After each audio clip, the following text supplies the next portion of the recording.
Bonjour à tous et bienvenue pour ce webinaire organisé en collaboration entre le programme Grand Testeur et le dispositif JET Transformation Numérique, Grand Test Transformation Numérique. Je vous propose de commencer, cela fera venir les inscrits. Donc aujourd'hui, pour ce webinaire, on a une centaine d'inscrits. On est ravis de vous accueillir. Et donc, peut-être pour introduire le sujet de ce jour, nous avons choisi de vous parler du sujet de l'expérimentation des solutions numériques qui peut être et permettre d'aller vers des territoires plus durables. Donc, ce webinaire, il s'inscrit notamment dans le contexte de la loi REEN, réduire l'empreinte environnementale du numérique qui a été promulguée l'année dernière. Transition numérique et transition écologique. Et donc, notre ambition à travers ce webinaire, c'est de donner, on va dire, des premiers éléments de compréhension, une introduction sur les sujets du numérique responsable et également de pouvoir mettre en exergue les engagements de certains acteurs de la région sur ces sujets-là, et notamment la région Grand Est elle-même. Et également de pouvoir démontrer dans quelle mesure l'expérimentation de solutions innovantes peut être un outil pour justement incarner cette politique du numérique responsable.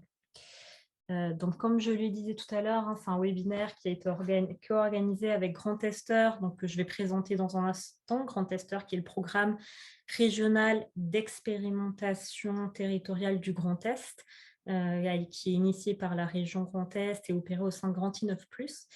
Et c'est du coup un webinaire qui est co-organisé avec le Grand Est Transformation Numérique, qui est également un dispositif de la région Grand Est, opéré au sein de Grand I9+, l'Agence régionale d'innovation et de prospection internationale. Peut-être pour dire quelques mots sur le programme Grand Testeur. Le programme Grand Testeur, il a été initié il y a maintenant 2 ans. Ça part dans le constat qu'on a des territoires en transition en région Grand Est. Donc, quand on dit transition, ça peut être transition numérique, écologique ou même sur d'autres sujets. Et qu'en face, on va pouvoir avoir des produits et services innovants développés en Grand Est qui vont pouvoir venir apporter des réponses à ces enjeux de transition. Donc, l'ambition du programme, c'est de faire du Grand Est un laboratoire d'innovation et d'expérimentation à ciel ouvert au cœur de l'Europe, et ainsi d'accélérer les transitions via l'expérimentation de solutions innovantes. Concrètement, quand on parle d'expérimentation, on peut distinguer différents cas d'expérimentation. Donc, le test en conditions réelles de prototype afin d'améliorer et éventuellement aller vers une commercialisation si la solution n'est pas encore commercialisée. Mais également, on peut parler de tests de nouveaux usages de solutions déjà commercialisées. Par exemple, des solutions déployées dans le privé qui peuvent être adaptées pour aller vers le public. On peut également avoir du test de solutions déjà commercialisées, mais afin vraiment d'évaluer les impacts les résultats et l'impact, et sécurisant un déploiement pérenne au sein d'une collectivité. Et enfin, également des logiques de co-construction, donc l'idée de co-construire entre opérateurs économiques et collectivités des nouvelles solutions qui répondent à des besoins non adressés par le marché. Donc voilà pour les quelques mots sur Grand Testeur. J'en profite également pour vous partager un événement qui aura lieu le 6 décembre prochain à Reims, l'événement Innovation et territoire, expérimenté pour accélérer les transitions, qui est du coup un événement impulsé par Grand Testeur et son écosystème, et qui donnera lieu à la présentation d'un livre blanc sur les 10 commandements d'expérimentation territoriale, à des tables rondes et des retours d'expérience de collectivités du Grand Est, d'entreprises du Grand Est et de partenaires, et également à des rendez-vous d'affaires entre entreprises innovantes et collectivités. Donc, vous pouvez vous inscrire, les inscriptions sont ouvertes sur la plateforme événement-grandtesteur2022.fr. Et donc, pour présenter le tour de table du webinaire de ce jour, pour traiter de cette thématique, expérimentation de solutions numériques vers des territoires plus durables. Nous avons la chance aujourd'hui d'accueillir Isabelle Kuhn, DGA de Grand I9+, et responsable du pôle Grand Est Transformation au sein de l'agent Grand I9+, qui nous parlera justement de ce sujet du numérique responsable, mais il nous présentera également justement ce qu'est ce Grand Est Transformation numérique. Nous aurons par la suite Franck Sigrist, donc directeur territoire numérique de la région Grand Est, qui pourra nous présenter des actions portées au sein de sa direction pour accompagner les territoires dans leur démarche numérique. Nous aurons par la suite Caroline Viau, qui est chef de projet chez Urban Radar, qui reviendra sur un projet d'expérimentation en cours avec l'Eurométropole de Strasbourg. Nous aurons par la suite Djelali Edjerassi, qui est directeur du numérique et des systèmes d'information au sein de l'Eurométropole de Strasbourg, qui témoignera sur un projet d'expérimentation d'une solution de maîtrise énergétique pour les piscines municipales. Et enfin, pour conclure, nous aurons Bernard Dubois, qui est cofondateur de l'entreprise SBS Interactive et qui témoignera sur des projets d'expérimentation avec la métropole du Grand Nancy et l'Eurométropole de Metz. Donc voilà pour le tour de table de ce webinaire.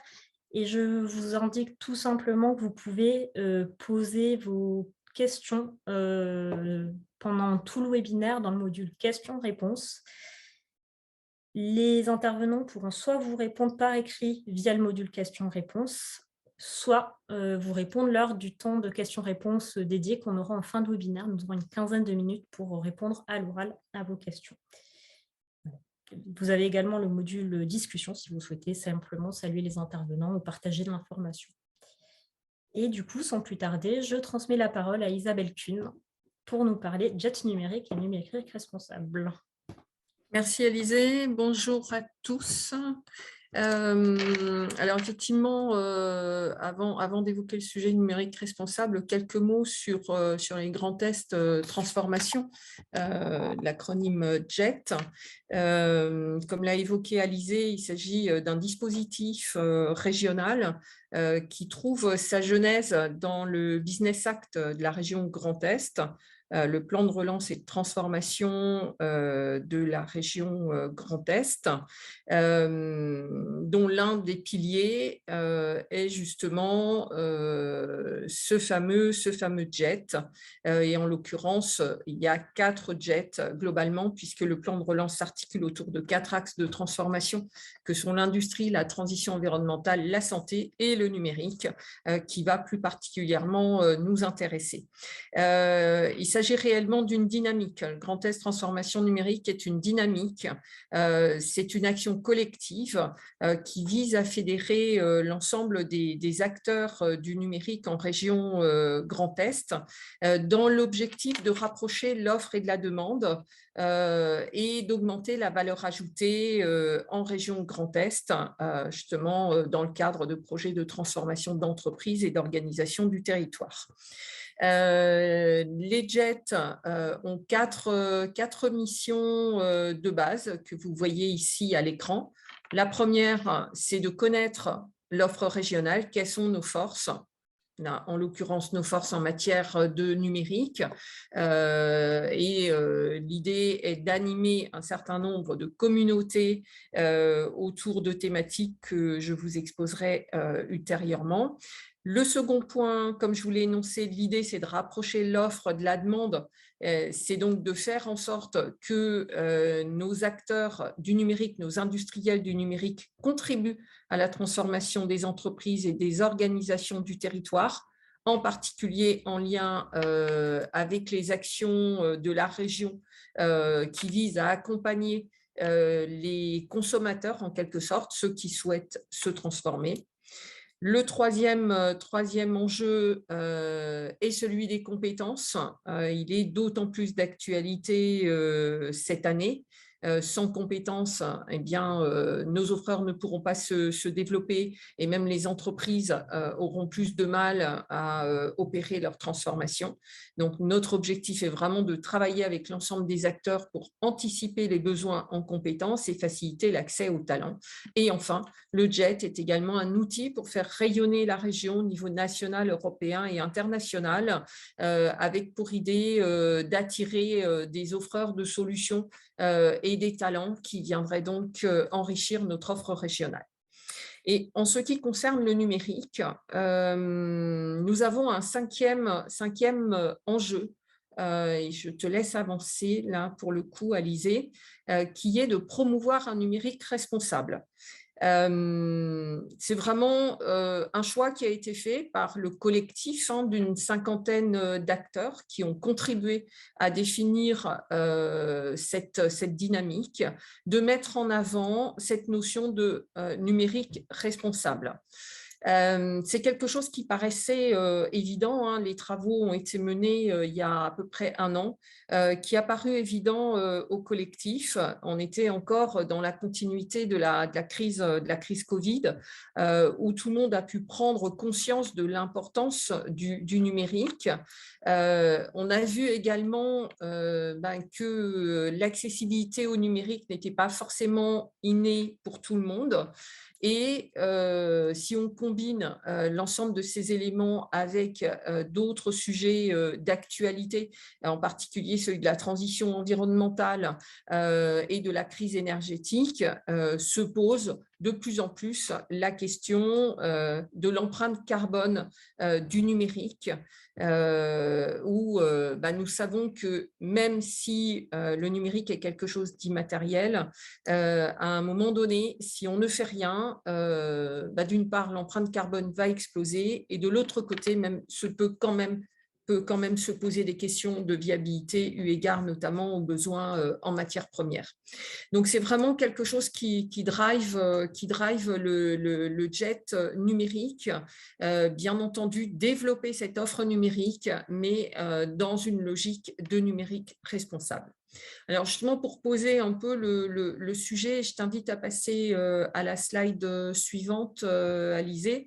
Peut-être juste avant de rentrer dans le détail, je partage quand même avec vous l'ensemble des thématiques qui sont couvertes par le jet numérique, donc des thématiques pour la plupart très axées sur de la technologie, sur des sujets innovants, des sujets d'actualité, vous voyez la cybersécurité, mais également des sujets clés quand on parle de transformation numérique, comme le sujet du cloud qui est lui-même connecté à cette grosse problématique d'empreinte carbone du numérique.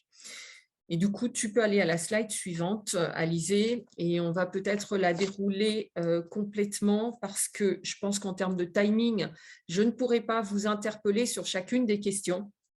Mais l'idée, à travers ces questions, c'était de vous faire prendre conscience ou d'augmenter votre conscience de l'importance de poser ce sujet du numérique responsable à travers quelques questions. Et je relèverai quelques points qui me paraissent significatifs et parlants. En premier lieu, quand on regarde le nombre d'internautes comptabilisés en France en 2021, on voit que 85% des Français sont considérés comme des internautes. Derrière ça se cache une autre réalité, c'est le nombre d'équipements moyens par foyer qui est très largement à la hausse, surtout si on commence à rajouter tout ce qui est tous les objets connectés, par exemple, qui sont directement liés à ce sujet. Autre point notoire, c'est le nombre de mails qui sont envoyés chaque jour dans le monde, 293 millions. Je vous laisse faire le calcul, pardon, milliards. 293 milliards. Je vous laisse faire le calcul par rapport à la population mondiale. C'est plus de 55 mails par jour et par personne, avec 40% d'entre eux qui sont réellement lus et qui chacun ont un poids en termes de stockage et en termes d'émissions de CO2. Et enfin, le dernier point, c'est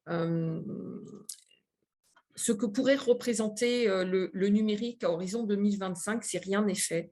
Vous voyez qu'on peut faire le parallèle avec l'ensemble des voitures qui circulent actuellement dans le monde.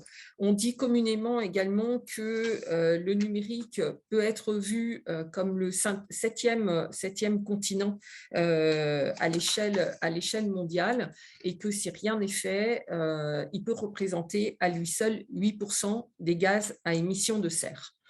Donc voilà quelques points pour vraiment vous faire prendre conscience, pour appuyer l'importance du sujet.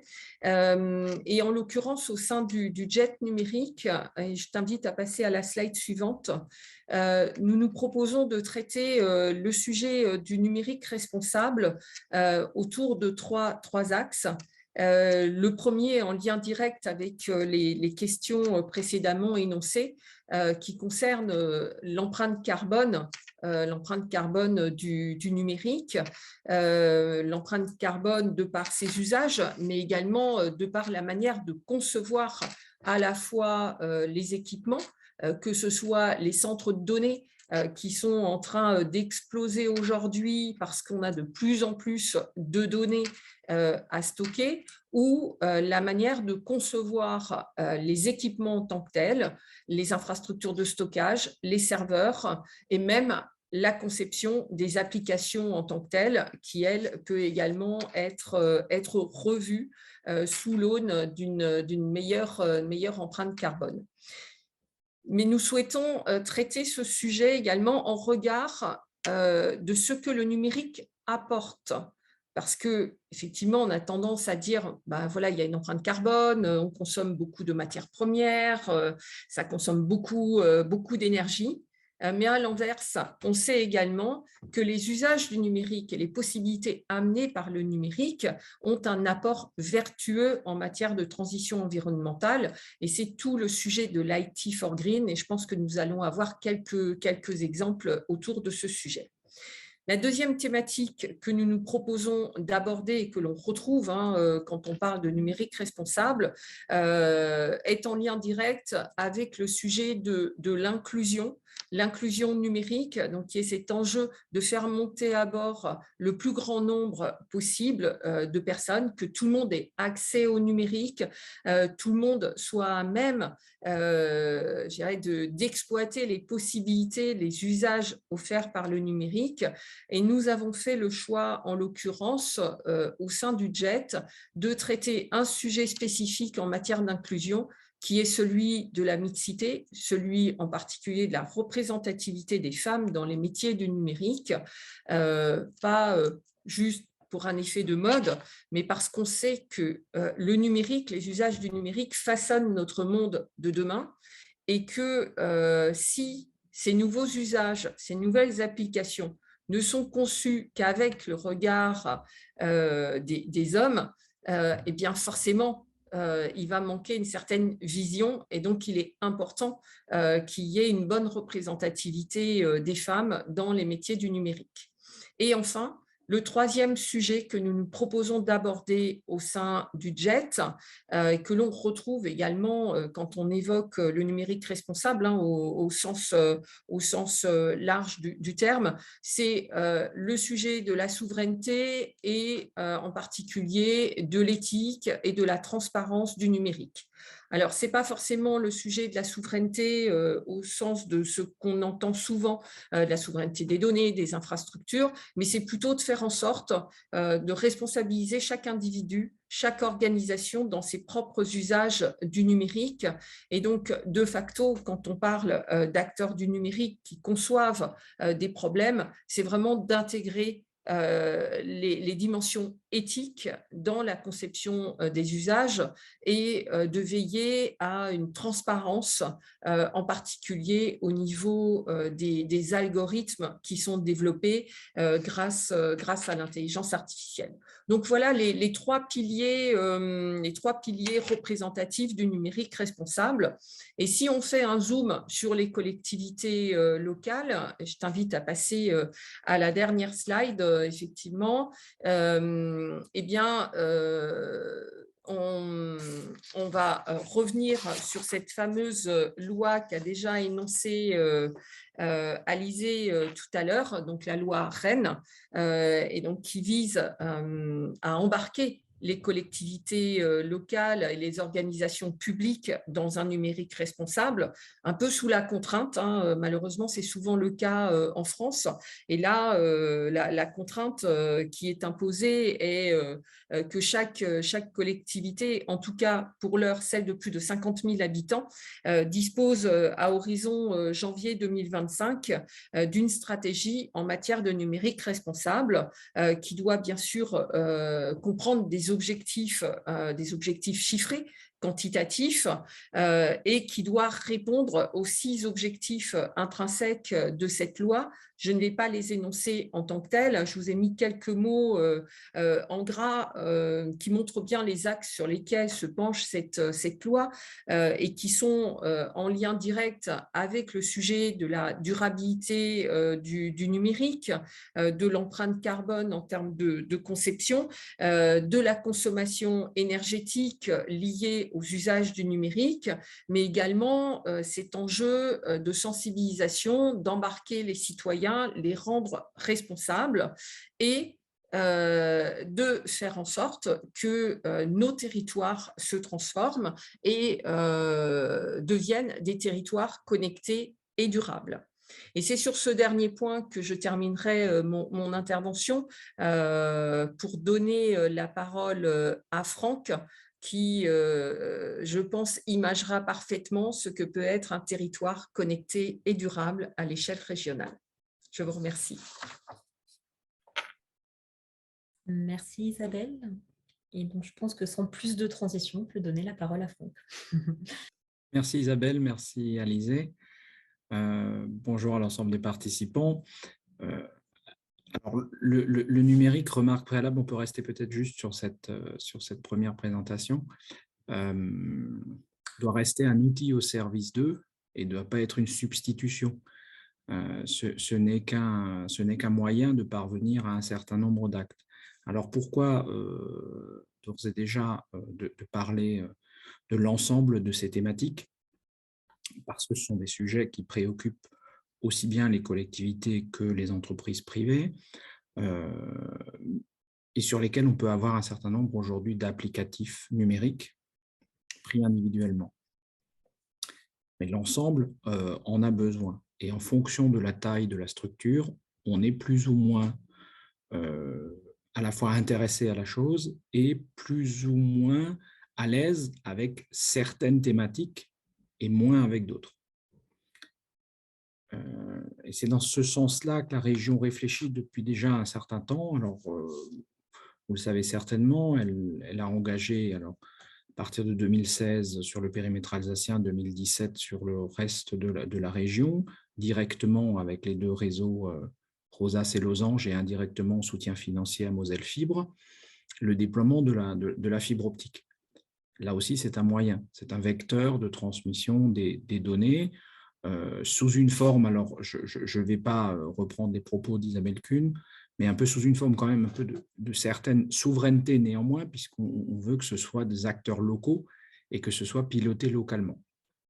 Après, la problématique de la sécurisation des données est un autre sujet, je ne vais pas m'étendre là-dessus. Mais cette fibre aujourd'hui qui est en fin d'achèvement au niveau de déploiement a donné lieu dès 2019 à un certain nombre de réflexions sur comment accompagner les territoires ou comment proposer aux territoires de s'accaparer, de s'approprier, d'utiliser ce réseau très haut débit et de ne pas se limiter uniquement à des usages de type mail, consultation de sites en ligne ou Netflix, Amazon, pour ne pas les citer. On peut peut-être passer à la diapo suivante. Voilà. Donc, le premier outil qui a été mis en place, alors en priorité à destination des bourgs-centres, des villes moyennes et des EPCI, plutôt les EPCI ruraux, je dirais, les métropoles de la région n'ont peut-être pas nécessairement besoin de cet outil-là parce qu'elles sont suffisamment bien équipées en la matière. C'est le diagnostic de maturité numérique Smart Test. Vous avez l'adresse directement qui apparaît à l'écran. C'est réellement un outil de diagnostic en ligne que chaque territoire peut faire seul. Il n'a pas besoin d'accompagnement et il le fait à son rythme. Ce n'est pas forcément un exercice à faire en 1 heure ou en 1 journée. Pourquoi priorité aux bourgs-centres, aux villes moyennes ou aux EPCI? Parce que bien souvent, en milieu rural, on est plutôt confronté à des besoins de moyens. Et ces besoins de moyens peuvent être à l'échelle des intercommunalités grâce aux villes moyennes ou aux bourgs-centres qui s'y situent. Le but étant que chaque territoire puisse s'auto-évaluer en matière de maturité numérique de manière positive et non discriminante. Le but n'est pas de délivrer des bons points ou des mauvais points aux bons ou aux mauvais élèves. Nous sommes là dans une logique d'accompagnement, d'aide à l'ingénierie, à la coordination et absolument pas, entre guillemets, en donneur de leçons. Donc chacun recevra ensuite, chaque territoire qui fait son diagnostic. Ces diagnostics ont été élaborés à la base avec 6 territoires tests qui ont accepté d'être co-constructeurs de la démarche, de sorte à ce que chacun puisse s'y retrouver et va se retrouver avec un certain nombre de briques que vous avez vues précédemment, ces briques d'usage numérique, que ce soit les mobilités, que ce soit la démocratie participative, la citoyenneté, la sécurité, la protection des biens et des personnes. Et derrière, l'objectif est que chaque territoire puisse ensuite un peu regarder sur quel bouquet, sur quels usages il aura envie de travailler.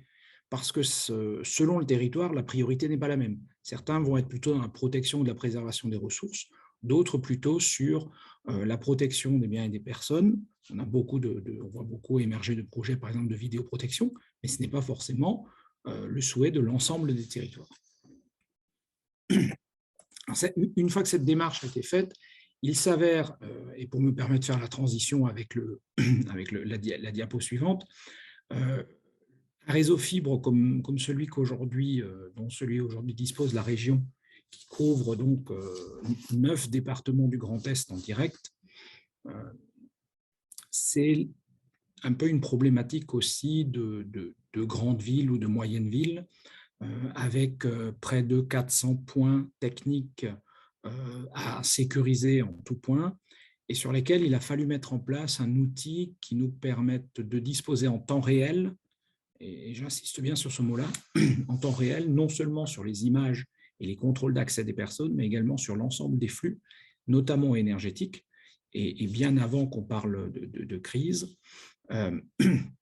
pour s'assurer que les occupants utilisent l'énergie pour laquelle ils ont le droit de l'utiliser et pas au-delà, ou du moins n'utilisent pas de l'énergie gratuitement, puisqu'on a un certain nombre d'hébergements dans ces sites.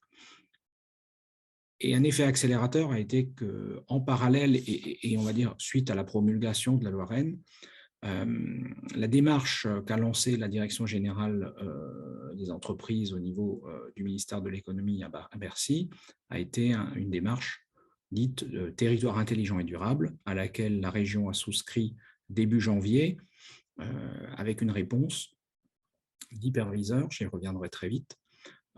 Cette réponse aujourd'hui nous a été attribuée, donc la région est lauréate avec 4 autres territoires sur des démarches peu ou prou similaires, mais pas identiques, dans laquelle il y a une logique de pouvoir agglomérer, en synthèse, c'est agglomérer l'ensemble des données issues d'un certain nombre d'outils, de sorte à ce que localement, chaque utilisateur final dispose d'un seul et même tableau de bord pour pouvoir piloter ses besoins.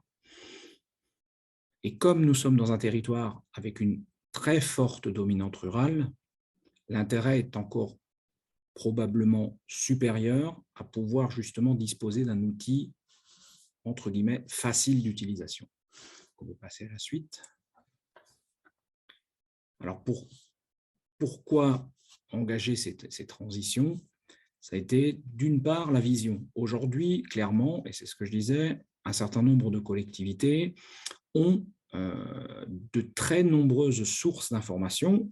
Elles disposent bien sûr à minima des factures d'électricité, des factures de gaz, des compteurs d'eau, etc. Mais ont du mal à savoir par où commencer pour pouvoir avoir des outils plus concrets d'aide à la décision. Concernant les moyens, dans les territoires ruraux, les moyens humains sont relativement limités, les budgets sont de plus en plus contraints, ne serait-ce qu'en dépenses de fonctionnement, même si après il y a encore une petite capacité d'investissement, mais par contre néanmoins une volonté d'agir sur l'ensemble des thématiques, mais avec des freins qui restent à lever aujourd'hui. Et c'est pour ça que le troisième élément a été de dire qu'il faut faire au préalable un accompagnement. Cet accompagnement, c'est une acculturation dans les territoires, dont les territoires ont des connaissances très hétérogènes et très inégales de ce que peut être le numérique au service des territoires.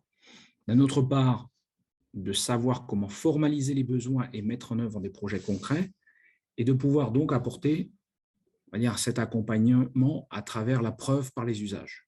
C'est le but. Et donc, on peut passer à la diapo suivante, de mettre en place donc un hyperviseur de proximité qui va d'abord intégrer 2 territoires tests. Ce sont 2 territoires vitrines qui sont en cours de déploiement là, l'un sur la Meuse, l'autre dans les Vosges, aux portes de l'Alsace. Ces territoires-là vont permettre d'intégrer l'ensemble des capteurs, l'ensemble des remontées de données sur l'ensemble des problématiques qui peuvent intéresser ces mairies, ces intercommunalités. On a aussi une démarche qui est d'un peu d'identifier le caillou dans la chaussure des collectivités. Alors, quand on dit collectivité, on ne parle pas que des élus, on parle aussi des services, puisqu'il y a quand même généralement une administration dans les collectivités qui ont des besoins ou des objectifs pour lesquels répondre, afin d'optimiser au mieux un certain nombre d'équipements. Alors, ça peut être dans les petites villes ou dans les bourgs-centres, il n'y a pas nécessairement aujourd'hui de structures très développées en matière de stationnement, et donc on peut avancer sur des petites choses assez faciles. On peut mettre en place une instrumentation des différents bâtiments. Alors, vous avez entendu parler pendant la crise des questionnements de capteurs de CO2, mais aujourd'hui, avec la crise de l'énergie, dans combien de communes rurales vous avez encore à 22 heures des salles de classe qui sont éclairées parce que quelqu'un a oublié d'éteindre, et puis à part appeler le maire, il n'y a personne qui va venir éteindre la lumière. D'accompagner en proximité, de faire des études d'impact. Pourquoi les études d'impact? Parce que c'est à notre sens, et c'est comme ça qu'on a présenté le dossier au niveau de l'appel à projet, permettre d'abord de travailler à des échelles réduites avant de généraliser et avant d'offrir des solutions plus larges à l'ensemble des territoires. Et je terminerai par la dernière diapo, ou l'avant-dernière diapo, parce que sinon le temps va m'être rappelé, je crois. L'objectif, clairement, c'est une tour de contrôle, c'est une agrégation des données. La région, à travers l'hyperviseur, ne se substituera pas aux offreurs de solutions. Aujourd'hui, nous avons des solutions qui existent en matière de télérelève, d'eau, en matière de suivi des fuites sur les réseaux d'eau, en matière de mobilité, en matière de vidéoprotection, etc. Je ne détaillerai pas l'ensemble. Il n'y a pas du tout aujourd'hui d'objectif, et ce n'est pas dans l'hyperviseur, de proposer demain à la vente des caméras de vidéoprotection ou de proposer des capteurs de nuisances sonores. Absolument pas.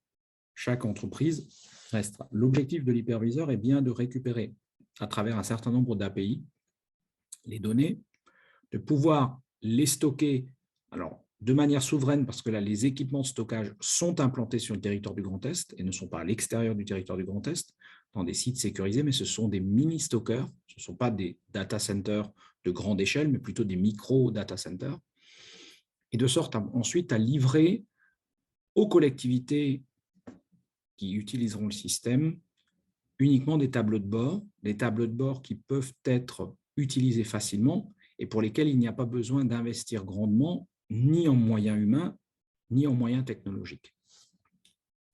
Alors, je terminerai juste pour un petit dernier focus. Alizé, je suis dans les temps, c'est bon? Oui, merci. Alors, ce n'est pas lié à la fibre, mais parce que les outils numériques ne se limitent pas à la fibre. Aujourd'hui, pour les capteurs et pour tout ce que je vous ai présenté à l'instant, nous allons reposer aussi l'utilisation non seulement de la fibre, mais également des réseaux radio de type LoRa, donc c'est de la basse fréquence, qui a le mérite d'exister sur le périmètre régional, et aussi la couverture en téléphonie mobile, 3G, 4G et demain la 5G. Je précise juste qu'aujourd'hui, vous disposez d'une application sur les magasins, que ce soit l'App Store ou le Google Play, d'une application qui est téléchargeable et qui est utilisable aussi bien en intérieur, en extérieur ou en itinérance à travers un véhicule, pour connaître la qualité de la couverture en téléphonie mobile de l'opérateur qui est sur la carte SIM de votre smartphone. Cet outil-là, on est en train de le déployer actuellement. On va avoir une séance de formation, notamment avec l'ensemble des sapeurs-pompiers du Grand Est. Parce qu'aujourd'hui, la couverture en téléphonie mobile est imparfaite, tout le monde le sait, ou le subit, mais aussi parce que l'émergence de la 5G peut amener à avoir éventuellement des difficultés sur les autres fréquences, 4G ou 3G, parce que tout simplement, les pylônes de téléphonie mobile ne seront peut-être plus forcément au même endroit qu'aujourd'hui, donc la couverture ne va pas forcément. Donc on va toujours avoir un besoin de rechercher à compléter cette couverture. Or, si on parle des usages, on peut avoir des liens fixes, la fibre en est un, le réseau ADSL, lui, est appelé à disparaître, le réseau téléphonique fixe, donc on ne va plus en parler trop. La couverture en radio de type LoRa, mais aussi et surtout la 4G et la 5G. Et la 5G ayant aussi une vocation industrielle qui est totalement adaptée à ces usages-là sur un territoire donné. Donc aujourd'hui, nous sommes au début d'une nouvelle séquence. Les démonstrateurs seront terminés pour début 2023 et à ce moment-là, ils permettront de devenir une vitrine grandeur nature pour ceux qui seront intéressés à la démarche.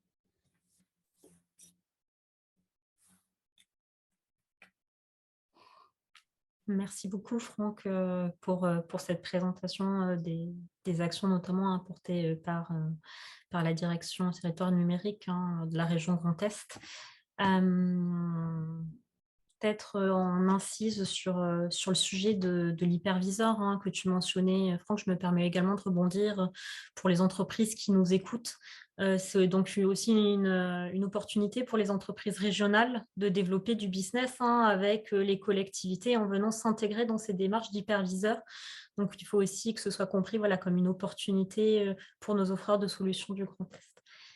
Voilà. Donc, petite incise. Et puis, après ce temps un peu introductif, on aimerait passer un temps plutôt de retour d'expérience, justement, sur des projets d'expérimentation où des collectivités ont déployé des solutions innovantes made in Grand Est pour justement accélérer la transition écologique sur leur territoire.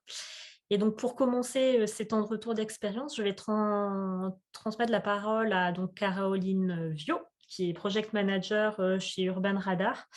Et donc, je vais commencer par une question à Caroline en lui demandant est-ce que Caroline, tu peux éventuellement déjà te présenter Urban Radar et voilà la solution innovante que vous développez. Bonjour à tous, merci Alizée. Je me suis donc Caroline Viau et je suis chef de projet chez Urban Radar.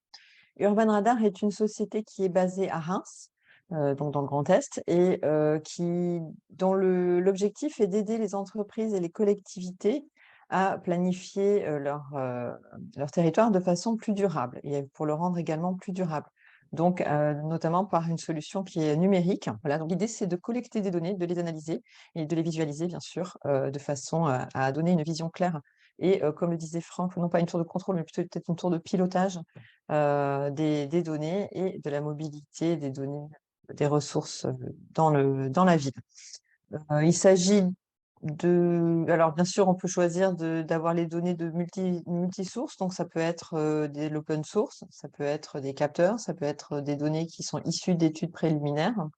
Et Urban Radar va agréger, anonymiser ces données et les mettre en ligne, va les nettoyer bien sûr, et les mettre en ligne pour qu'elles soient beaucoup plus accessibles et intuitives, utilisables de façon intuitive par les collectivités. Alors on parlait beaucoup de sécurité et de sobriété numérique, l'idée étant d'héberger toutes ces données sur le cloud pour ne pas alourdir les appareils. Voilà.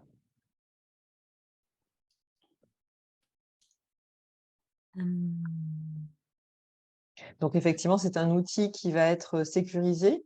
L'accès sera unique. Ils sont accessibles de n'importe où et intégralement en ligne. Son utilisation est évidemment facilitée pour tous. Il n'y a pas besoin d'avoir des connaissances techniques. Il s'adapte à tous les besoins des collectivités, donc selon les problématiques qui vont être évoquées. Si par exemple c'est une problématique de comment améliorer la chaîne logistique sur mon territoire, ou si c'est une problématique de j'aimerais avoir une visualisation des aires de livraison non utilisées et de la congestion causée par tout ce qui est livraison à domicile. On peut agréger une multiplicité de sources de données et bien sûr exporter des rapports autant qu'on. Voilà. Super, merci Caroline. Et donc, Ça, c'est donc pour l'outil, la solution. super. Et donc, vous avez eu côté Urban Radar, hein, et vous avez toujours en cours un projet Oui. d'expérimentation justement avec l'Eurométropole de Strasbourg. Est-ce que Caroline, tu peux nous en dire un peu plus, voilà, comment ce projet s'est initié et où vous en êtes aujourd'hui? Oui, bien sûr. Alors, avec Strasbourg, nous avons, disons que l'Eurométropole de Strasbourg avait d'ailleurs, une volonté de savoir comment optimiser la logistique urbaine dernier kilomètre en mode doux, dans le contexte de la zone à faible émission. Et Strasbourg souhaitait développer un outil d'observation de la logistique urbaine dernier kilomètre. Disons que Strasbourg avait toutes les données et possède toutes les données pour identifier les problèmes, mais il faut les traiter aujourd'hui et les croiser et les analyser ensemble pour identifier les problèmes et accompagner aussi les logisticiens éventuellement vers des solutions plus durables.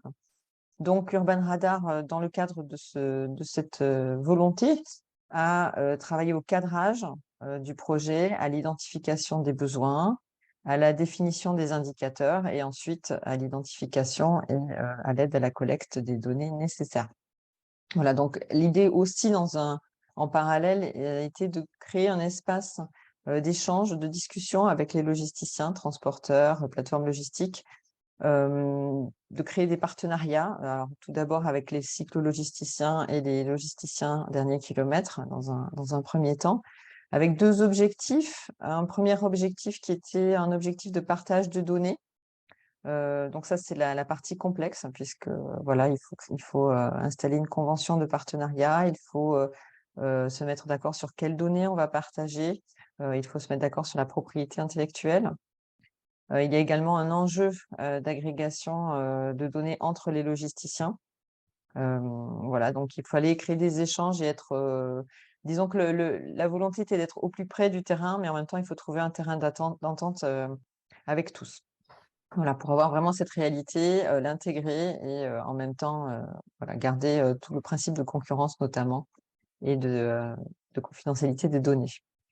Le deuxième objectif était aussi, non pas que le partage des données, mais aussi de vraiment comprendre les enjeux de tous en ce qui concerne la logistique du dernier kilomètre pour que la collectivité ne prenne pas les décisions toute seule. Voilà, c'était vraiment une table d'échange où tout le monde allait s'asseoir et discuter de tous ces enjeux, des problématiques encourues et éventuellement des objectifs possibles. Voilà. Merci Caroline. Et puis, est-ce que éventuellement, je pense qu'on a plusieurs personnes autour de la table qui se posent cette question sur voilà, le montage juridique et financier de cette expérimentation, parce que souvent, c'est un aspect qui est bloquant hein, quand les Oui. entreprises ou les collectivités essayent de monter ce type de projet. Comment vous avez pu procéder avec l'Eurométropole de Strasbourg? Alors, dans un premier temps, Urban Radar avait obtenu une aide financière pour développer la R&D de Urban Radar dans le Grand Est et il cherchait un terrain d'expérimentation. Et c'est là que Grand Testeur est intervenu puisque c'est Grand Testeur qui a facilité la mise en relation avec l'Eurométropole de Strasbourg.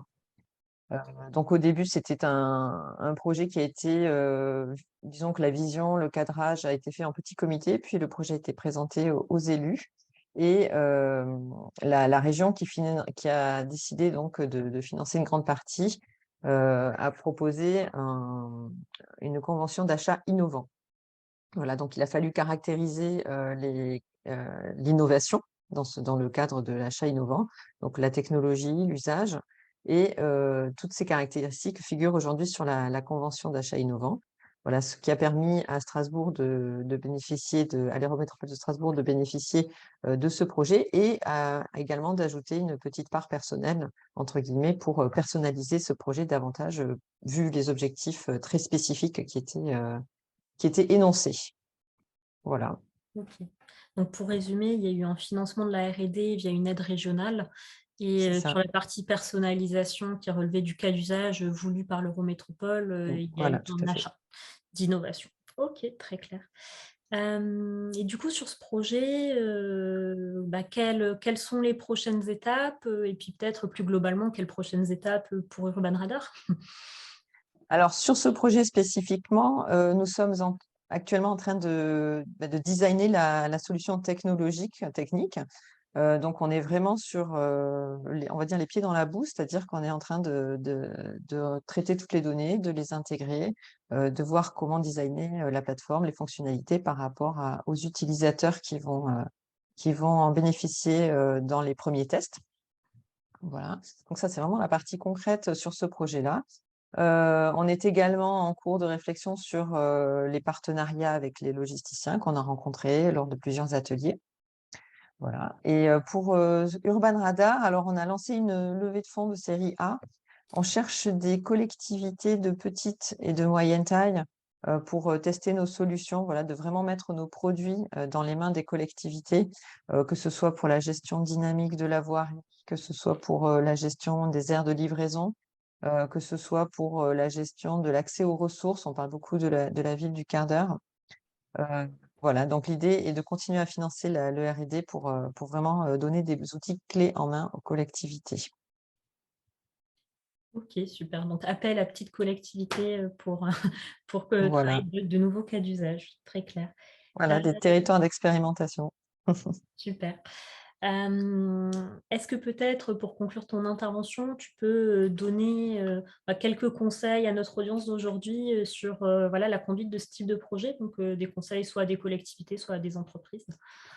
Bien sûr. Alors, si on parle des collectivités, ce qui est très important, c'est vraiment de se faire accompagner pour bien comprendre les problématiques ou la problématique, de bien comprendre comment les traiter, de bien réunir toutes les parties prenantes dans un premier temps pour avoir tous les enjeux et tous les objectifs de chacun et de ne pas découvrir et de devoir réaligner au fur et à mesure du déroulement du projet. Et le deuxième conseil je pense que je pourrais donner aux collectivités aujourd'hui, c'est de ne pas interrompre le dialogue avec les partenaires. Car la collectivité a non seulement un rôle de modèle, mais a aussi un rôle de moteur, voilà, avec tous les partenaires privés notamment dans ces démarches-là. Et pour les entreprises, alors bon, pour les startups en l'occurrence, travailler avec l'équipe de grands testeurs parce qu'ils sont super. Voilà, c'est déjà une première chose. Non, mais c'est très mis à part, ce commentaire, c'est vraiment très important ces organismes qui permettent de faire le lien entre les entreprises et les entreprises innovantes et les collectivités, comme d'ailleurs Alizé l'a présenté en début de ce webinaire. Et puis, la deuxième chose qui est très importante, c'est de vraiment rester connecté avec des réseaux de startups pour échanger les expériences, avoir vraiment des conseils sur les financements, comment vous y êtes pris, comment vous avez fait. Parce que souvent, on a des bonnes solutions, mais on ne sait pas forcément voilà, comment les lancer et comment les rendre pérennes également. Et c'est tout. Et je vous remercie. Super, merci beaucoup Caroline. J'espère que les Merci, Lisa. conseils porteront leurs fruits auprès de notre audience et qu'on verra beaucoup de personnes monter des projets d'expérimentation. Et effectivement, on est là, on vous attend. Du coup, peut-être pour passer au retour d'expérience suivant, donc on a essayé un peu de panacher le tour de table et d'avoir aussi des intervenants de collectivité. Donc aujourd'hui, on a la chance d'avoir Djelali Adjerassi, qui est directeur du numérique et des systèmes d'information au sein de l'Eurométropole de Strasbourg. Et je vais justement pouvoir me tourner vers lui pour parler d'une expérimentation qui a lieu sur une solution de maîtrise énergétique pour les piscines municipales. Et donc, peut-être une première question à votre attention. Donc, est-ce que vous pouvez déjà peut-être nous présenter la direction numérique, système d'information et les actions portées notamment sur le sujet du numérique responsable? Alors, bonjour à toutes et tous, merci Alizé. Oui, bah, on va déjà commencer par faire un petit lien avec cette notion de numérique responsable, parce que on est dans un contexte où justement la ville et l'Eurométropole va formaliser sa stratégie numérique responsable. Donc, on a déjà commencé depuis le début du mandat et même avant sur pas mal de thématiques.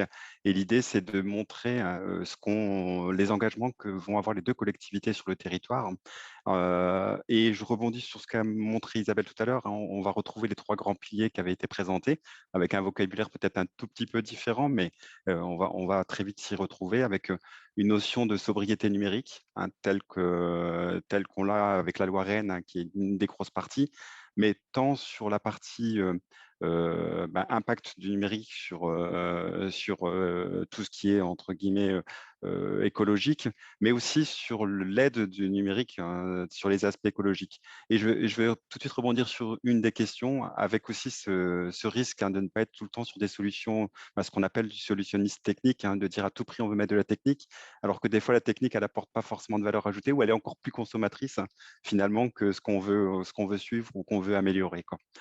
Ensuite, il y a un deuxième volet qu'on a appelé nous solidarité numérique, alors qui englobe forcément la partie inclusion. Et là, du coup, je salue aussi Sandrine André, hein, qui travaille avec moi sur cette formalisation de la feuille de route. Donc, c'est des éléments qui sont déjà depuis très longtemps au niveau de la collectivité travaillés, mais l'idée, c'est bien d'être à la fois sur l'inclusion, mais aussi sur l'accompagnement, et sans forcément aussi chercher à dire que le numérique est la solution à tout, hein. C'est bien aussi d'aider l'usager grâce au numérique, mais pas forcément en l'embarquant à utiliser des solutions numériques. Et le dernier volet qui se rapproche, hein, donc de la partie éthique dont Isabelle a parlé tout à l'heure, nous on l'a plutôt appelé de liberté numérique. Et là, on est aussi assez large, hein. On est autant sur ce qu'on appelait, ce qui a été dit avec la notion de souveraineté, mais aussi sur tout ce qui est la participation citoyenne, sur tout ce qui est l'écosystème du territoire, hein, de dire qu'on est ensemble et qu'on est tous, entre guillemets, embarqués dans la démarche, et que si on veut que ça marche, il faut justement que tout le monde s'y mette. Alors, je ne vais pas en dire plus. Je vais laisser mon élue, Caroline Zorn, qui va présenter cette délibération tant au Conseil Eurométropole. Alors, pas le prochain, mais plutôt en janvier, et le Conseil de la ville de Strasbourg tout début février. Et vous avez certainement déjà pu voir un petit peu des éléments qui sont liés, quoi. Au niveau de la direction, donc ma direction en fait a été créée officiellement il y a un peu plus d'1 an, avec le vocable numérique, hein, et système d'information. Je vais juste, comme l'objectif c'était pas forcément de présenter la collectivité et l'organisation, je vais juste dire que déjà depuis 2017, on s'était créé une petite équipe innovation dans la structure, et que cette équipe innovation restera bien au cœur de la nouvelle direction, en sachant qu'on va un tout petit peu augmenter l'effectif en termes de temps de travail, où on avait deux personnes qui travaillaient à mi-temps sur l'innovation, et on va pouvoir passer à temps plein sur ces deux personnes. Et l'équipe est pilotée par Jacqueline Essig, que certains connaissent ça peut-être déjà, quoi. Super. Merci beaucoup pour la présentation donc, de la stratégie numérique responsable de l'Eurométropole Strasbourg, qui sera donc votée incessamment sous peu, et également de l'équipe. Et donc, peut-être on peut rentrer un peu plus dans le fond du sujet de l'expérimentation. Vous avez une expérimentation avec l'entreprise Sony Shark. Est-ce que vous pouvez nous en dire un peu plus? Comment ça s'est passé? Voilà, et où est-ce qu'on en est aujourd'hui? Ah, alors, du coup, je vais faire encore une toute petite extension sur la présentation de l'organisation. En fait, en 2017, quand on avait déjà commencé à travailler sur notre organisation, on a créé un métier au niveau de l'informatique qui s'appelle le chargé d'affaires. Alors, pour ceux qui connaissent un peu dans le monde du privé, il y a une fonction officielle qui existe, hein, dans le cadre du BRM. Et l'idée, c'est d'avoir des personnes qui sont chargées de la relation métier. Et dans ce cadre-là, ces personnes s'intéressent vraiment très près au métier, à leurs évolutions, à leur activité. Et l'ancien responsable de l'équipe innovation, qui s'appelle Michel Rosio, était revenu d'un salon Smart City à Paris. Et il est venu avec une carte de visite de cette startup Sony Shark, hein, qu'il a remis à notre chargé d'affaires. Et notre chargée d'affaires, donc Christine Landry, qui avait déjà travaillé dans des petits tests d'innovation avec la direction des sports, avec notamment un hackathon sur la notion de gymnase intelligent, s'est dit, tiens, on peut peut-être regarder s'il y a quelque chose à faire avec la direction des sports dans le cadre des piscines.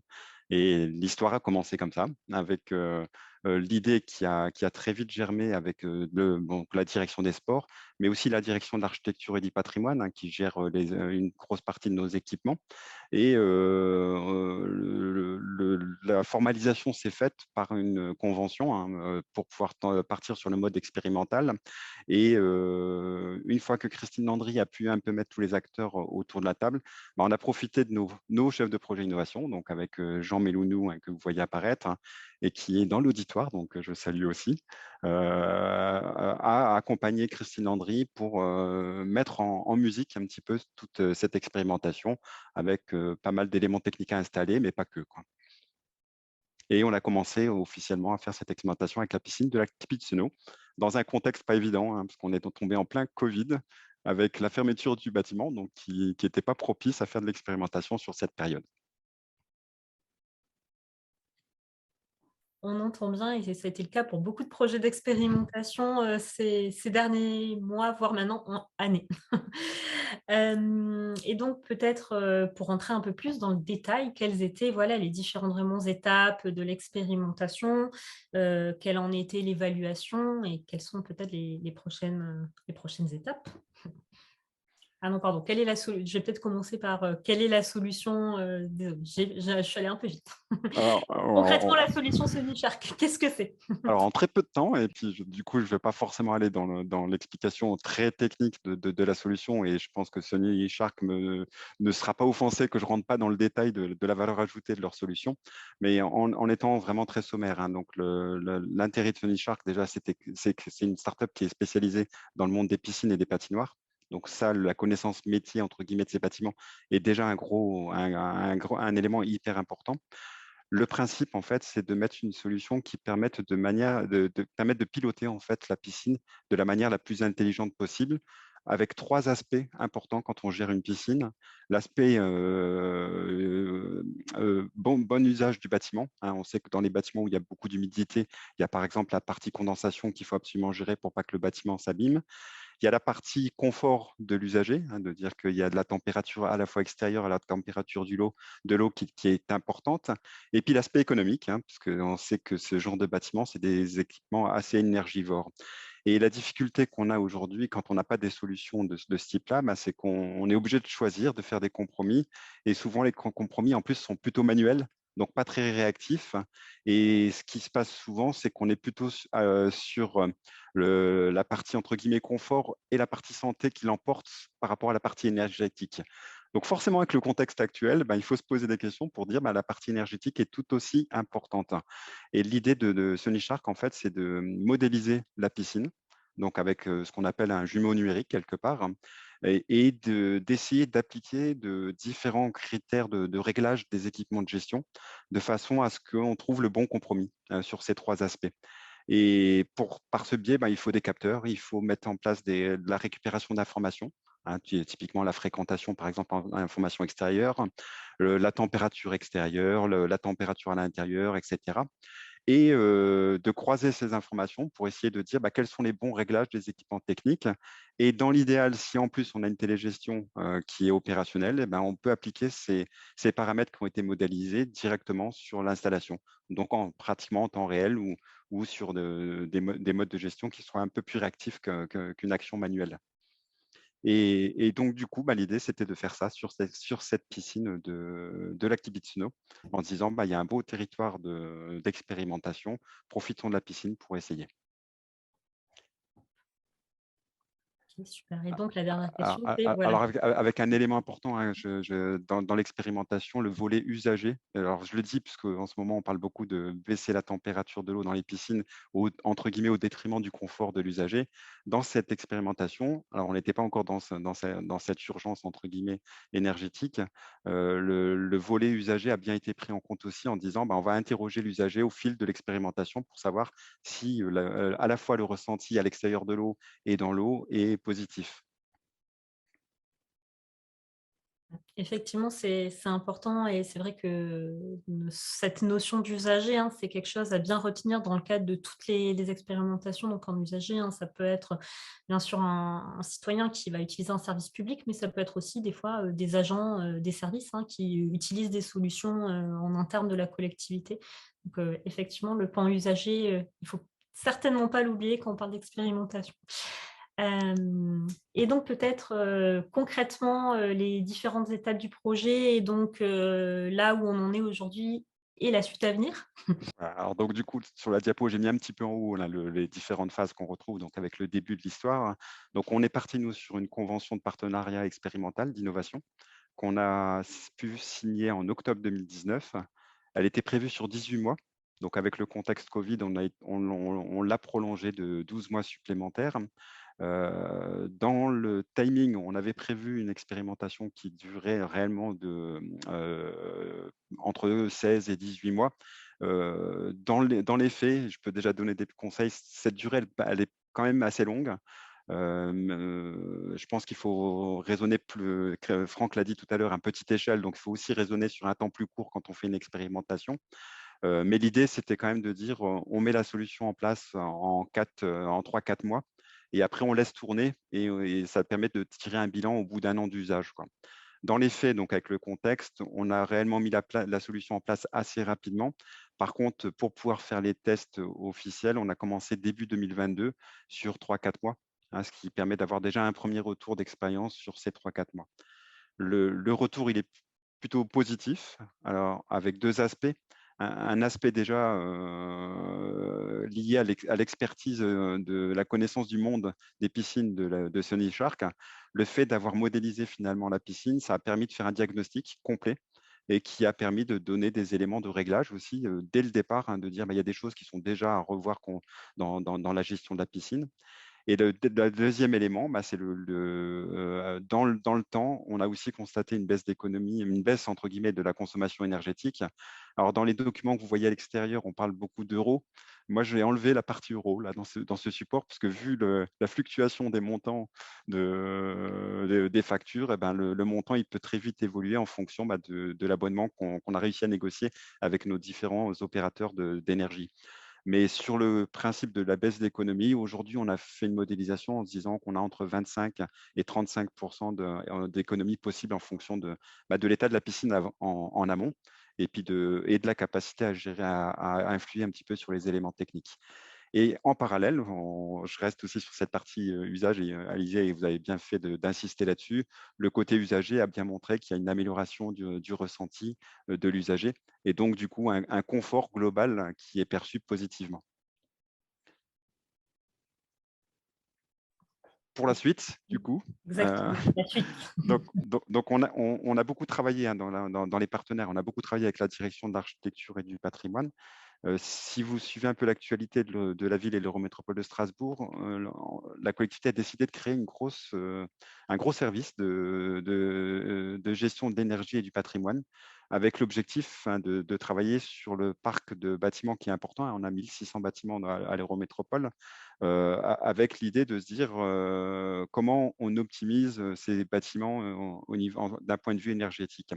Et l'idée, bah, c'est de continuer avec la direction d'architecture du patrimoine et notamment ce nouveau service pour travailler peut-être sur une ou deux autres piscines avant de passer à l'échelle. Avec un élément dans le bilan qui nous a manqué peut-être, c'est quand j'ai parlé de 25 à 35% d'amélioration de la consommation énergétique. La petite difficulté qu'on a, c'est qu'on a quand même une évolution des usages de la piscine qui ne nous permettent pas facilement de comparer avec ce qui se passait avant. Et un des éléments importants, et quand on fait la loi Rennes le demande aussi, hein, quand on veut faire une évaluation, à un moment donné, il faut faire une photo, il faut faire un temps zéro. Et ce temps zéro, on a envie d'y travailler. Et Sony Shark est prêt aussi à nous aider, parce qu'ils ont aussi des idées sur cette manière de calculer le temps zéro, parce que ça fait aussi partie de leur manière de gérer le modèle d'optimisation, hein, parce qu'il y a bien des comparaisons sur ce qui se passe avant. Et donc, l'idée, c'est de faire ça sur une ou deux piscines. Alors, la formalité administrative, on est en train d'y travailler. Est-ce qu'on va faire, comme avec Urban Radar, hein, partir sur un marché d'innovation? Est-ce qu'on va continuer sur une nouvelle convention? Est-ce qu'on va faire quand même une petite consultation? On ne le sait pas encore. Donc là, le travail est en cours. En tout cas, on se donne encore un an à peu près pour tester sur une ou deux autres piscines.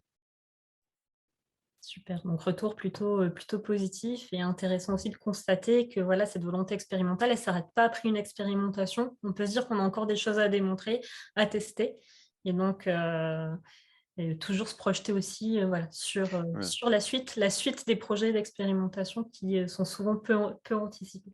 Heu, Et pour la oui. startup, je complète aussi qu'il y a un élément important on peut les aider aussi, hein, c'est la manière de répondre aux collectivités. Et typiquement, aujourd'hui, avec le service énergie, on va travailler sur ce qu'on appelle les contrats de performance énergétique. Et l'idée, c'est de dire comment on va construire, entre guillemets, les règles de gestion de ce contrat de performance énergétique, hein, qui consiste notamment à rémunérer sur le résultat, hein. Mmh. Donc sur les économies pour nous, quoi. Peut-être une dernière petite question avant de transiter vers notre dernier retour d'expérience. Est-ce que vous avez, des conseils à donner aux collectivités ou aux entreprises pour se lancer sur, des projets d'expérimentation? Alors, un 1er conseil, c'est déjà oser y aller, hein. Faut oser prendre des risques, oser se tromper, hein, tant sur la solution technique que même sur le modèle administratif peut-être, quoi. Le 2e conseil, et là je reviens un peu sur ce que disait Franck aussi, hein, c'est, d'abord d'avoir une petite échelle, hein, de travailler sur quelque chose qui soit entre guillemets, pas trop large, hein. Et quand on est dans une grosse collectivité comme la mienne, on va trop vite sur du large, hein, parce qu'on a tout de suite envie d'étendre. Et d'être aussi pragmatique, être sur un cas d'usage qu'on comprend facilement, qui est facile à cerner, qui est facile à périmétrer. Alors, on est dans l'esprit d'époque, hein, quand on parle d'époque, de dire aujourd'hui, faites des choses sur lesquelles on peut aller vite aussi, hein, et qui permet de réagir. Et du coup, pour les entreprises, hein, déjà, c'est oser venir nous voir. Je pense on est un beau terrain d'expérimentation, même si on n'a pas forcément le temps de tout faire, hein. Donc, il faut être aussi conscient qu'on ne peut pas être réactif sur tout. Et le côté administratif de l'innovation, hein, n'est pas toujours évident à comprendre, tant pour nous, collectivités, que pour les startups. De venir avec du pragmatisme, à ce que je disais, pour nous, choisir des chantiers pragmatiques, mais aussi au niveau des startups, venir avec des choses concrètes, d'aller plutôt vers la direction métier. Alors, parce que là, je parle du numérique, même si nous, on a capté, entre guillemets, ce besoin, de discuter avec le métier, ça permet quand même d'avoir du cas d'usage tout de suite. Hein, et c'est ce que j'ai vu avec Urban Radar aussi, hein. On est tout de suite sur l'usage et non pas on va parler numérique. Et puis un dernier point important pour les entreprises, un peu de patience. Hein, ça doit être dans l'ADN parce que même si, et j'ai entendu aussi la remarque d'Urban Radar de dire aujourd'hui il faut garder le dialogue, oui, on est quand même sur des temps qui sont des fois longs, on est des fois sur des interlocuteurs qui n'arrêtent pas de changer.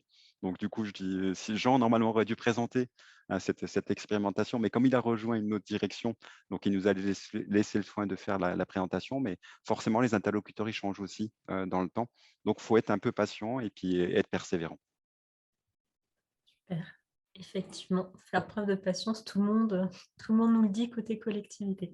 Merci beaucoup pour votre intervention et donc je propose peut-être Merci. qu'on avance sur le dernier retour d'expérience, donc qui concerne, le projet, la solution ePlume et qui va nous être présenté donc par, Bernard Dubois, directeur, cofondateur de la, société, SBS Interactive.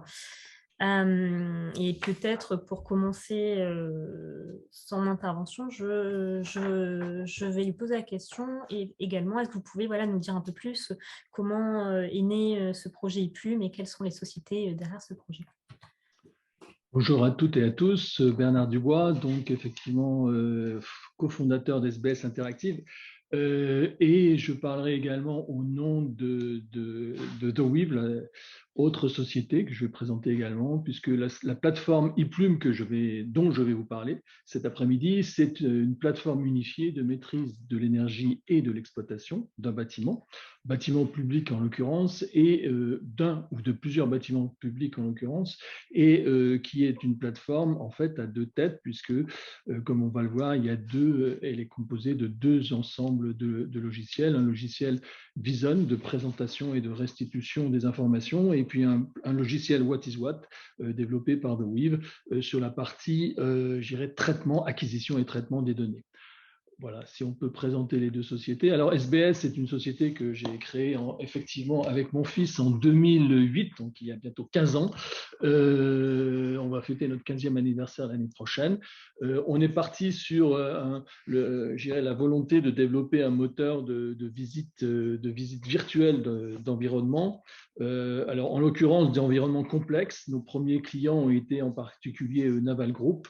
Un autre grand client de la société, c'est Orano, ex-Framatome, et que ce soit avec Naval Group ou avec Orano, on est capable de visualiser soit un sous-marin, soit en l'occurrence pour Naval Group, le Charles de Gaulle. Alors, quand on dit visualiser, c'est au sens photographique du terme, c'est-à-dire en termes techniques, industriels, c'est tel que construit. C'est-à-dire qu'on montre le bâtiment tel que construit. Donc, si on parle de jumeau numérique, on va créer le jumeau numérique 360, on ne va pas créer le jumeau numérique tel qu'il existe au sens large du terme, c'est-à-dire en particulier en 3D. Mais c'est très important pour ces entreprises-là parce que ça leur permet de comparer le tel que conçu, la maquette numérique, donc le jumeau numérique de la conception, avec le jumeau numérique de la construction. Voilà.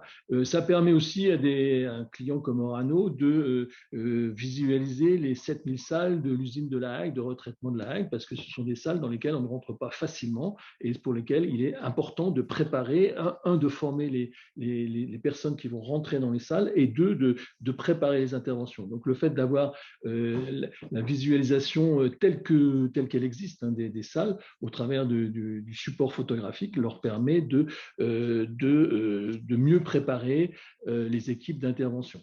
L'outil Vison que nous avons développé là, depuis 2010 permet également d'interagir avec d'autres outils, en particulier des outils de gestion de maintenance, des outils de capture des données, de données type IoT, mais également des outils d'information radiologique, en particulier pour Orano.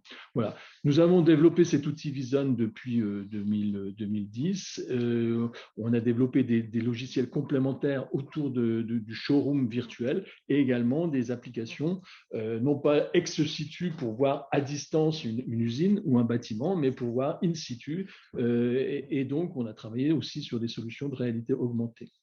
En 2017, on s'est rapproché de la société The Weave, qui a développé, donc créée par Alexis Béatrix en 2015, société de 6 personnes aujourd'hui, basée à Nancy, d'ailleurs comme SBS Interactive, j'ai oublié de le préciser, 10 personnes chez SBS.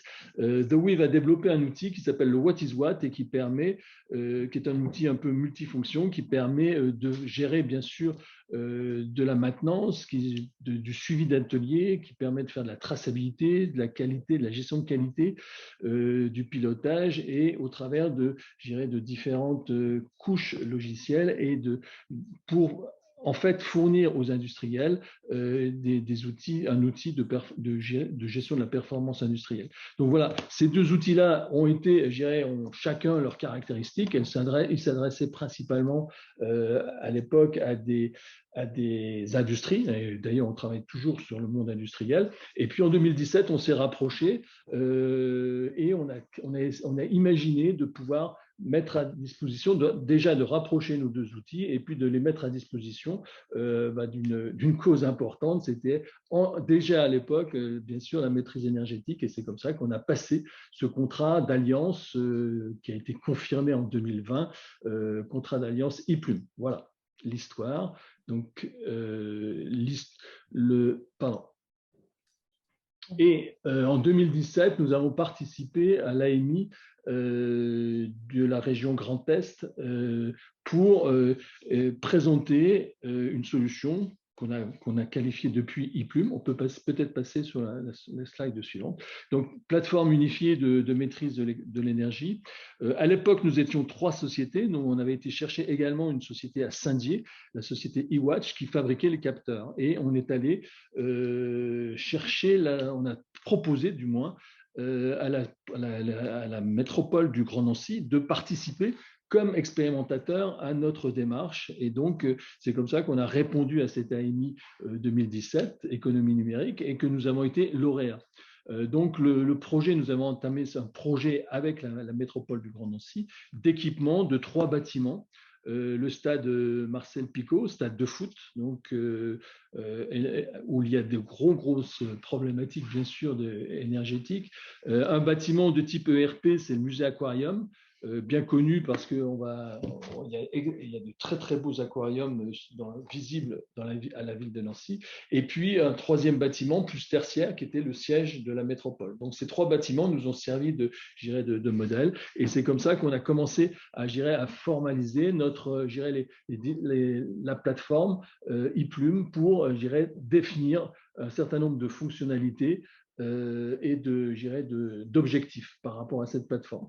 Le premier objectif, c'était effectivement de pouvoir gérer plusieurs bâtiments, et depuis, on sait aussi qu'on peut gérer plusieurs collectivités ou entreprises, et puis surtout de permettre d'agréger des données, à la fois des données qui viennent de capteurs qu'on aura posés nous-mêmes. En l'occurrence, c'était les capteurs eWatch, mais ça peut être des capteurs extérieurs, puisque une collectivité peut déjà être équipée avec des capteurs et donc peut faire remonter, peut connecter ces capteurs-là à la plateforme.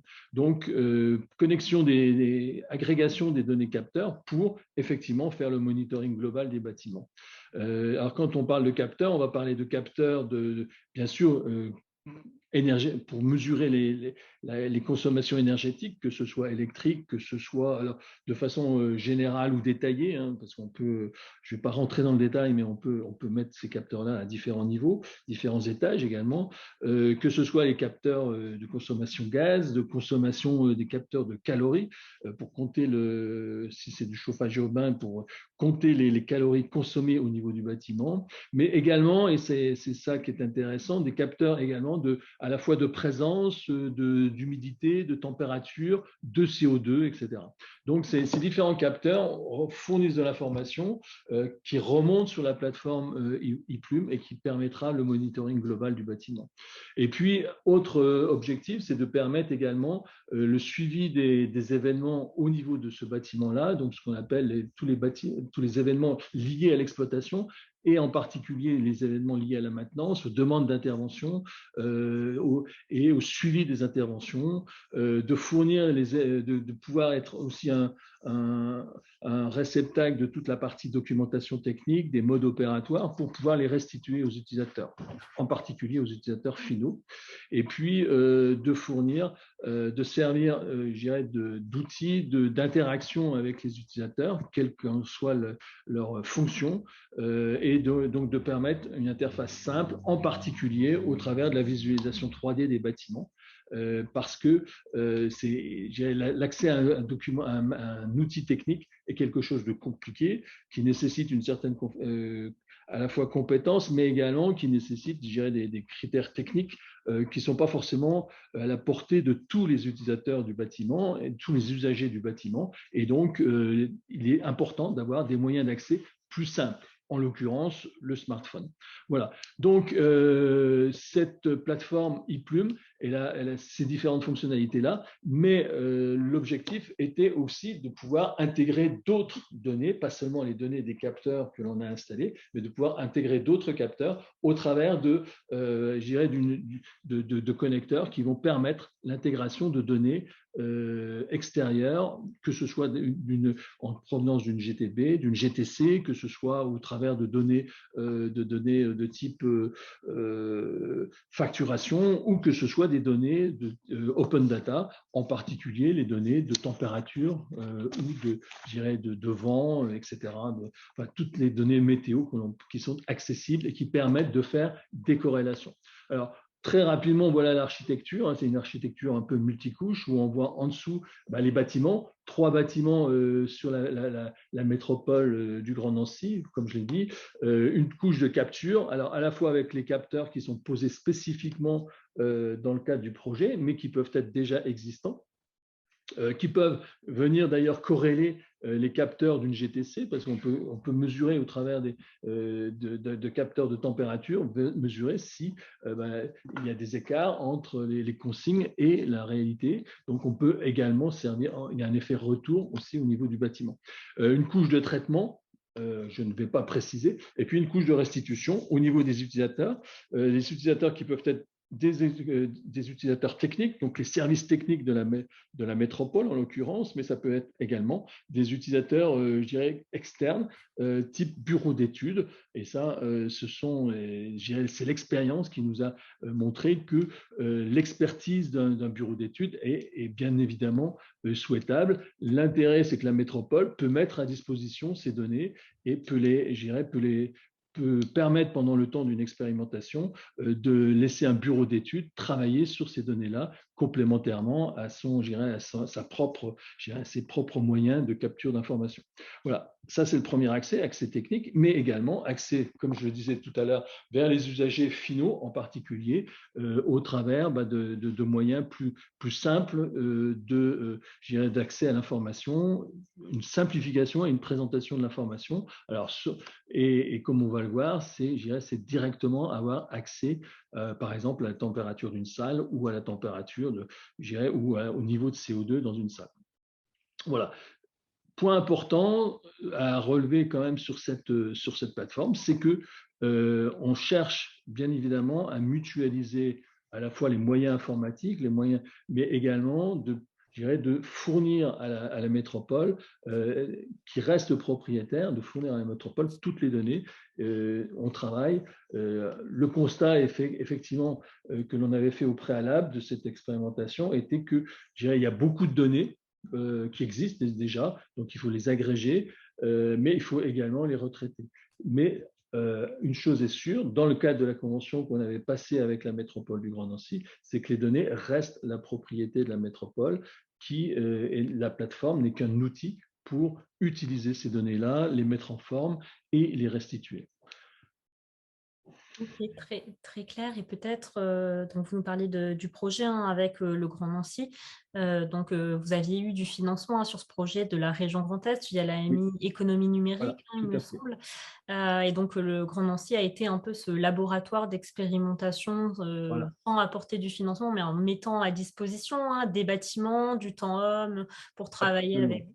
Alors voilà, tout à fait. Dans le cadre de la convention, c'était un peu une convention de partenariat. Alors à l'époque, c'était 2017-2018, donc il n'y avait pas encore les nouvelles les conventions innovation. Mais cela dit, la métropole intervenait, n'était pas dans le cadre, n'était pas partenaire au sens, je dirais, consortium vis-à-vis de l'AMI, mais par contre la métropole mettait à disposition à la fois ces locaux, nous autoriser bien sûr, nous donner accès aux locaux, nous autoriser à mettre en place les équipements, devenait d'ailleurs et ça c'était dans le cadre de la métropole, devenait propriétaire des équipements puisque les équipements avaient été financés par la région, donc on les remettait à disposition de la métropole, et puis rester propriétaire bien évidemment des données. En contrepartie, nous fournissait, outre l'accès, nous fournissait les équipes, le temps des équipes nécessaires à la fois à l'instrumentation des bâtiments, mais également au niveau du suivi et au retour d'expérience. Très important, le retour d'expérience, le fait de dire, voilà, ces points-là sont plus importants, je dirais cette approche-là est importante, il vaut mieux privilégier tel ou tel aspect, etc. etc. Voilà, c'était un peu, je dirais, un contrat gagnant-gagnant, chacun apportant ses différents moyens pour arriver à cet objectif-là. Très clair. Et donc, vous avez eu cette expérimentation avec le Grand Nancy en 2018-2019, si je ne me trompe voilà. pas. Et donc maintenant, voilà. Avant 2020, bien ça. connu pour être une période d'immobilisme absolu liée à cette crise sanitaire 2020-2021. Voilà. Et donc maintenant, alors où vous en êtes? Est-ce que vous avez d'autres projets d'expérimentation? Bien sûr. Alors, les projets d'expérimentation, alors ça, c'est typiquement un accès technique, hein, c'est-à-dire c'est des beaux tableaux de bord. Hein, ces tableaux de bord-là, l'intérêt, c'est qu'ils sont personnalisables, etc. Mais ça reste quand même très technique et ça reste, ça nécessite, je dirais, à la fois une connaissance, etc. Donc, les projets que nous avons développés avec après l'expérimentation de la métropole, même s'ils ont été un peu gelés par la phase crise sanitaire Covid, ces projets-là ont continué de travailler parce qu'on a utilisé le temps 2020-2021 pour, tirer le bilan de cette première expérimentation. Ça, c'est quand même très important. Bilan à la fois fonctionnel et technique. Alors, sur le plan technique, on a travaillé sur l'intégration, encore une meilleure intégration des deux plateformes What is What et Vison, premièrement. Deuxièmement, réflexion sur la partie bilan fonctionnel pour, améliorer l'utilisation et la mise à disposition de la plateforme auprès des collectivités, donc mise en commercialisation. Et c'est comme ça qu'on a participé à différents appels d'offres, dont un appel d'offres lancé par la métropole de Metz, l'Eurométropole de Metz, qui souhaitait une expérimentation de 3 mois. Départ arrêté. Alors, ce n'est pas tout à fait 3 mois, puisqu'en fait, il y avait le projet va se terminer en janvier. Enfin, l'expérimentation en tant que telle va se terminer en janvier. Donc, suite appel d'offres auquel nous avons participé et dont nous avons été lauréats.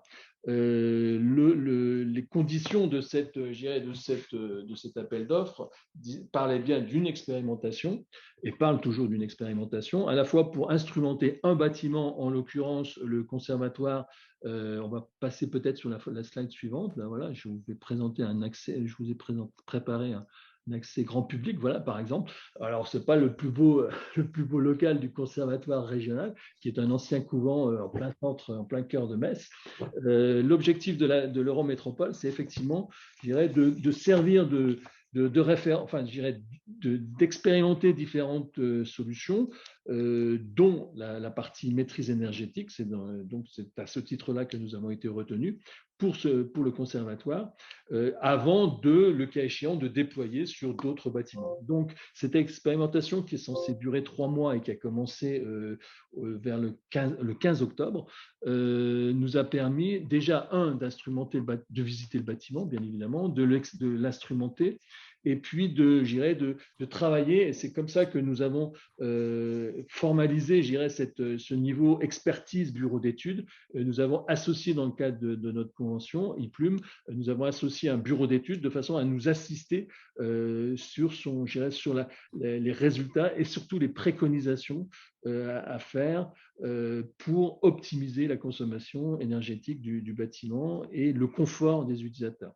Puisque c'est un bâtiment qui est très grand, plusieurs étages. Là, comme vous le voyez, là, vous avez une salle de classe qui est sous comble, donc avec des problèmes de froid en hiver et de très, très, très forte chaleur en été. Donc, des grosses problématiques énergétiques et surtout de confort à la fois des personnes, mais également des instruments, puisqu'il y a des instruments de musique, que ce soit à cordes ou que ce soit des instruments piano, qui nécessitent à la fois une température, une humidité constante et donc qui doit être mesurée. Alors, ça nous permet de mieux appréhender la richesse des solutions qu'on peut déployer autour d'une solution comme IPLUM, parce que là, ce cas de figure-là, quand je vous parle d'accès public non technique, eh bien, on a découvert une nouvelle population d'utilisateurs. L'utilisateur, au travers de ces capteurs de température, là, vous avez sur la droite, par exemple, sur la gauche, vous avez le point d'intérêt. Si je clique sur ce point d'intérêt, je récupère immédiatement les informations liées à la température de la salle, mais également à son taux d'humidité, à son taux de CO2. Et on s'est rendu compte, là, au bout de 15 jours, et en débriefant les premiers résultats avec le chef de projet de l'Eurométropole, on s'est rendu compte que dans cette salle-là, se posaient très rapidement, en quelques heures, des problèmes de CO2. On dépassait les normes, censées être supportables. Et donc, ça veut dire qu'il faut très rapidement imaginer un retour vers l'utilisateur. Et l'utilisateur, en l'occurrence, c'est le professeur qui rentre dans la salle.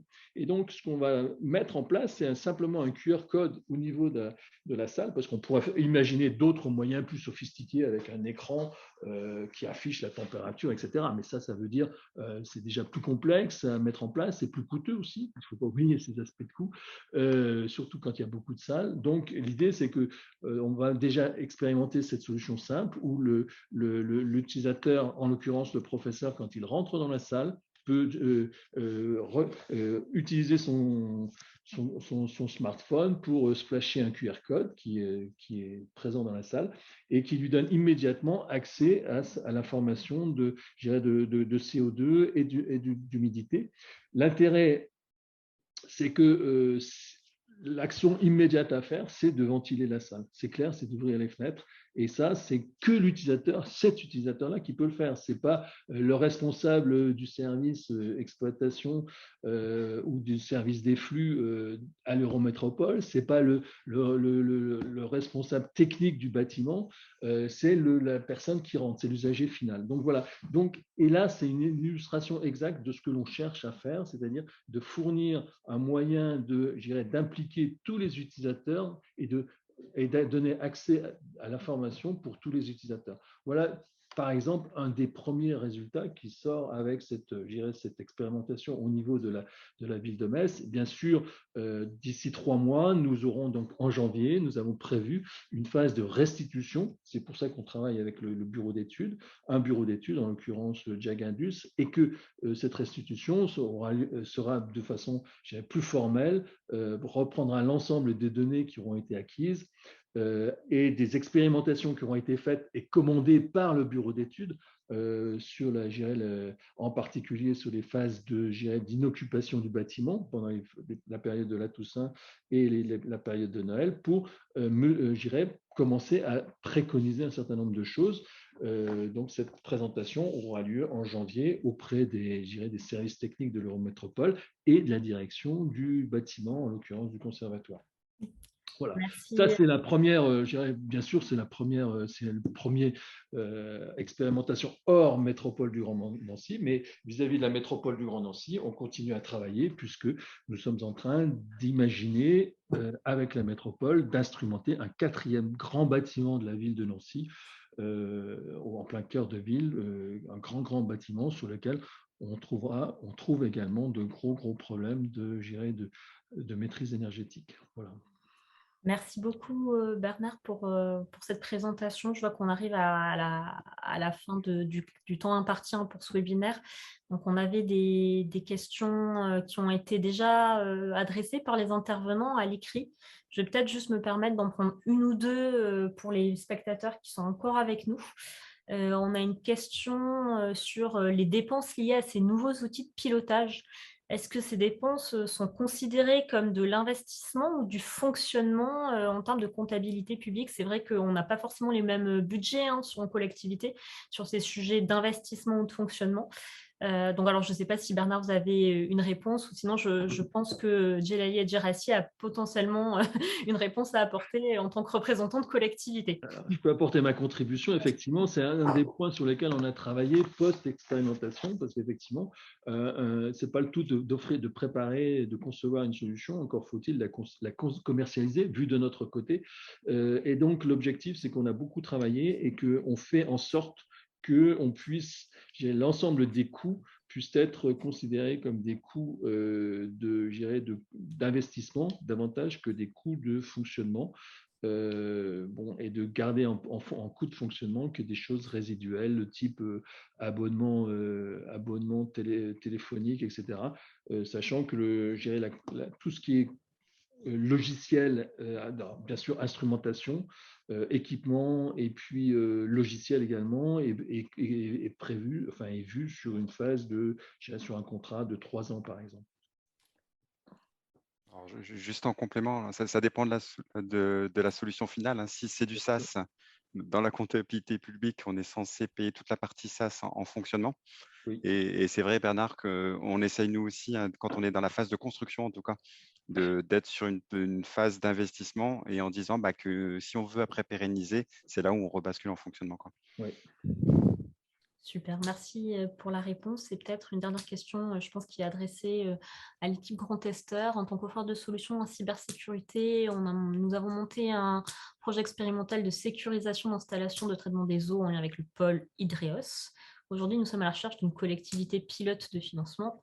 vers qui se tourner au sein de Grand Testeur pour échanger. Eh ben, on a de la chance, il est avec nous. C'est Julien Gross, que vous n'avez peut-être pas vu à l'écran. Je ne sais pas si, Julien, tu peux dire un mot pour que tu puisses être identifié. Mais du coup, c'est Julien Gross au sein de l'équipe Grand Testeur qui est notre interlocuteur entreprise. Oui. Bonjour à tous. Effectivement, donc, je suis l'interlocuteur. Tu peux juste peut-être sur la slide suivante, il y a nos contacts en fait. Allez. Voilà. Du coup, écoutez, n'hésitez pas du coup à m'écrire sur mon adresse mail et puis on échangera de ce côté-là. On prendra un petit temps de présentation de votre projet. Puis après, on verra ce qu'on peut faire de ce côté-là pour vous aider. Super. Voilà. Peut-être en termes de conclusion, donc vous voyez afficher à l'écran les coordonnées des personnes travaillant soit à l'opération du Grand Test Transformation Numérique, donc Isabelle Kuhn, mais également Claire Dittner et Cindy Acolas qui ont contribué à l'organisation de ce webinaire. Pour Grand Testeur, voici également nos coordonnées, donc les miens en tant que responsable du programme, mais également ceux de Guillaume Kézel, qui est plutôt référent collectivité, et donc Julien Gross pour l'aspect entreprise. Également, si vous souhaitez être mis en relation avec des intervenants, n'hésitez pas à nous écrire directement. On pourra faire cette mise en relation sans aucun souci. Quand vous quitterez ce webinaire, vous allez voir une enquête qui va s'ouvrir pour que vous puissiez exprimer votre avis sur ce webinaire et qu'on puisse bien sûr améliorer nos prochaines sessions. Donc, on vous remercie par avance de compléter cette enquête de satisfaction. Et finalement, on vous invite à vous abonner à la newsletter Grand Testeur si vous souhaitez être tenu informé de nos prochains événements. Voilà. Et on vous dit également aussi décembre pour ceux qui pourront se joindre à nous pour le gros événement Grand Testeur à Reims. Je remercie tous les intervenants pour leur présence aujourd'hui. Vous pouvez réactiver votre caméra si vous le souhaitez. Merci à tous, merci Alizée pour cette opportunité. Merci. Merci à Julien. Merci bien. Bon après-midi à tous. Avec plaisir. Au revoir. Merci, au revoir. Au revoir.